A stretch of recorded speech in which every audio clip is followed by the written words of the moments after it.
Hello friends, welcome to hindsight nifty channel. Vikram this side. तो चलिए आज हम ये देख लेते हैं कि कैंडल स्टिक्स या जैसे कि हैमर है या इनसाइड बार है। तो हम हैमर और इनसाइड बार को देख लेते हैं और ये देखते हैं कि कभी कभी आप देखते हो कि हैमर काम नहीं करता है या इनसाइड बार काम नहीं करता है। तो ऐसे कौन से सिनारियोज़ हैं जिसका हमें ध्यान रखना है और किन किन केसेस में ये फेल होते हैं, तो वो हमें देखना है। अभी आप यहाँ देख लो कि यहाँ पे एक हैमर बना है, भले उसका कोई बुल बॉडी नहीं है, बियर बॉडी है, पर आप कोई ये कहेगा कि देखो यहाँ पे हैमर बना और उसके बाद इमीडिएटली रैली हुआ। पर अभी कॉन्टेक्स्ट क्या है? कोई भी कैंडल को हमें विदाउट कॉन्टेक्स्ट नहीं देखना है। अगर कॉन्टेक्स्ट बैड है तो फिर कोई भी कैंडल बने, एनगल्फिंग बने या फिर इनसाइड बार बने, वो फेल होने के चांसेस हैं। यहाँ पे कॉन्टेक्स्ट में क्या हो रहा है, एक वेज बन रहा है और जैसे ही न्यू लो बन रहा है उसके बाद एक रैली आ रही है। तो जैसे कि सेल ऑफ हुआ फिर रैली, यहाँ पे देखो सेल ऑफ हुआ, मार्केट ट्रेडिंग रेंज में गया, फिर सेल ऑफ, उसके बाद रैली है। जैसे कि नया लो बन रहा है उसके बाद जो पुल बैक है वो यहाँ पे देखते हैं, तो यहाँ पे ब्रेकआउट पॉइंट के ऊपर जा रहा है, जिसे हम निगेटिव गैप भी कह सकते हैं। तो अगर निगेटिव गैप है तो इसका मतलब ये है कि मार्केट जल्दी ही ट्रेडिंग रेंज में ट्रांजिशन होने के चांसेस हैं।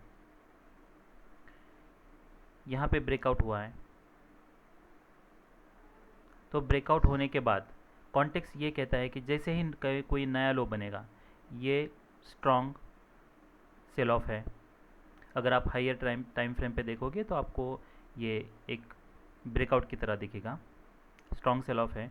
उसके बाद यहाँ पे हैमर बना है, तो ये कॉन्टेक्स्ट के हिसाब से अगर कोई नया लो बनता है तो चांसेस ये है कि अगर ये ट्रेंड लाइन का सपोर्ट मार्केट ले रहा है तो चांसेस ये है कि यहाँ से रैली करें। इतना इमीडिएटली रैली या ये सब सरप्राइज बार्स है,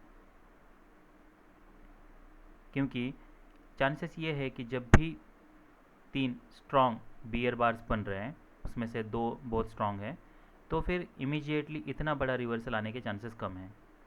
तो ये सरप्राइज बार्स है।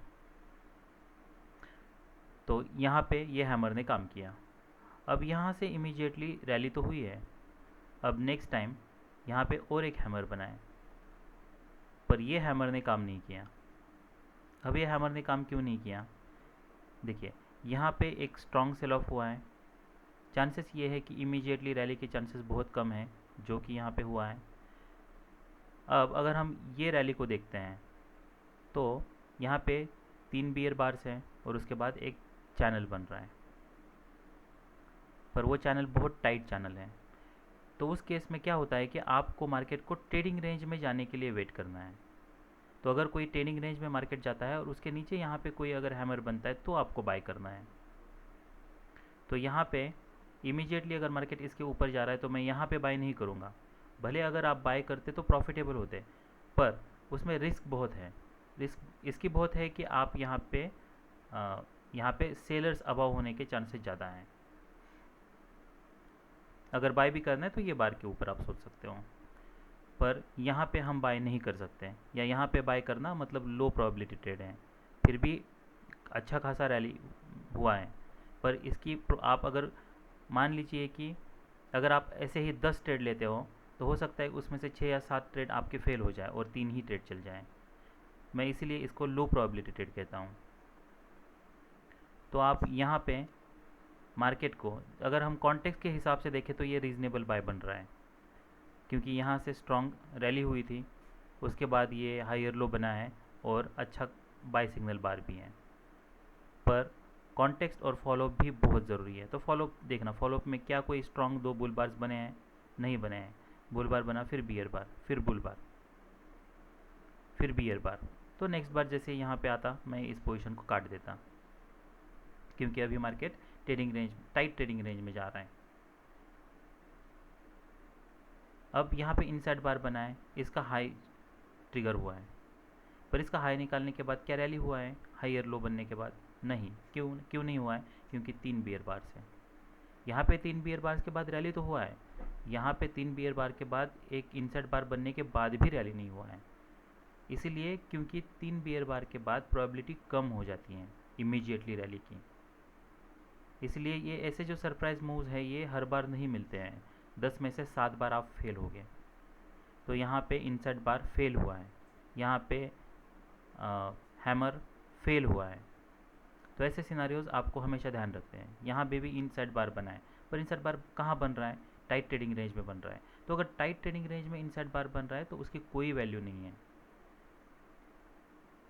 तो ये जो कुछ सिनारियोज है वो आपको हमेशा ही ध्यान रखने होंगे कि कॉन्टेक्स्ट क्या है और बार कौन सा बार कहाँ बन रहा है। ये हर ये आप अगर बहुत सारे वीडियोस देखोगे तो हार्डली कोई वीडियो में मैंने तो अब तक कोई ऐसा वीडियो नहीं देखा कि जिसमें किसी ने ऐसा बनाया होगा कि किस केसेस में ये बार काम नहीं करते हैं।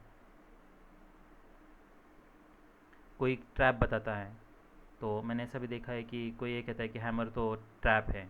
तो वैसे ट्रैप कुछ होते नहीं हैं, आप मार्केट को रीड करने में गलती कर रहे हो, या आपको मार्केट को अच्छे से रीड करना, कैंडलस्टिक्स को अच्छे से रीड करना आना चाहिए। तो फिर आप कोई भी ट्रैप में फंसोगे नहीं, और अगर वैसे कोई ट्रैप होते भी है तब भी आप स्टॉप लॉस ले लो।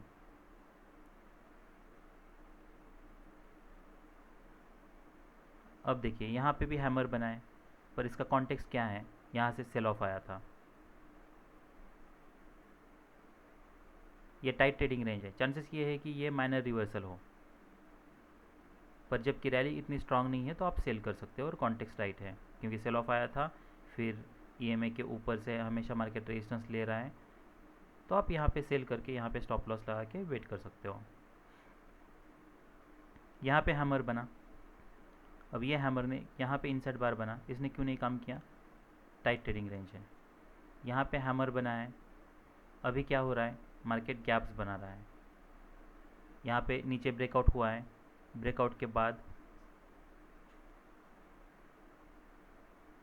हैमर के बाद अगर मुझे ट्रेड लेना भी होता तो मैं वेट करता कि यहाँ पे इसके ऊपर मार्केट चला जाए, क्योंकि अभी ये गैप्स बना रहा है तो market small pull back trend के चांसेस हैं। तो हमें ऐसे केसेस में मार्केट वेट करना है कि मार्केट अभी अगर लोअर लोज बन रहा है तो फिर मार्केट ट्रेडिंग रेंज में चला जाए, और उसके बाद ब्रेकआउट पे हमको बाय करना है। तो यहाँ पे जैसे ब्रेकआउट होता है हमको इसके ऊपर बाय करना है, तो इसके ऊपर आप बाय कर लो, क्योंकि अभी मार्केट ट्रेडिंग रेंज में जा चुका है, इसके नीचे ब्रेकआउट फेल हो चुका है। तो आज हमने दो कैंडल्स देखे हैं। एक तो हमने देखा इनसाइड बार के लिए कॉन्टेक्स्ट क्या चाहिए? बाय करने के लिए स्ट्रॉन्ग सेल ऑफ होना चाहिए, उसके बाद फिर कोई इनसाइड बार बने तो फिर आप बाय कर लो, वो रीजनेबल बाय है। और हैमर के लिए भी वही कंडीशन है, पर उसमें टाइट ट्रेडिंग रेंज नहीं होनी चाहिए। हैमर के ऊपर बाय करने के लिए आपको जैसे कि यहाँ पे वेज रैली बनी है तो चांसेस ये है कि यहाँ पे मार्केट ट्रेडिंग रेंज में जाए, उसके बाद रैली करें। पर इमीडिएटली अगर वो रैली नहीं करता है और ऐसे फॉलोअप्स बैड बन रहे हैं, ईएमए के पास से रेजिस्टेंस ले रहे हैं, तो आप अपनी पोजीशन को काट सकते हो। तो अगर आप कोई भी कैंडल के ऊपर अगर बाय करते हो तो उसके बाद आपको देखना है कि 2-3 कैंडल में उसका फॉलोअप आना चाहिए। हमेशा नेक्स्ट कैंडल में अगर नहीं आता है तो उसके नेक्स्ट कैंडल में तो आना चाहिए। तो यहाँ पे कोई स्ट्रॉन्ग फॉलोअप नहीं है, फिर नेक्स्ट तो स्ट्रॉन्ग बियर बार बनाए, तो ये वीक फॉलोअप है और मार्केट अभी टाइट ट्रेडिंग रेंज में है। तो इसीलिए सिर्फ कैंडल स्टिक्स देख के हमें ट्रेड नहीं लेना है, हमें कॉन्टेक्स्ट देखना उतना ही ज़रूरी है। So that's all we have for today. Bye.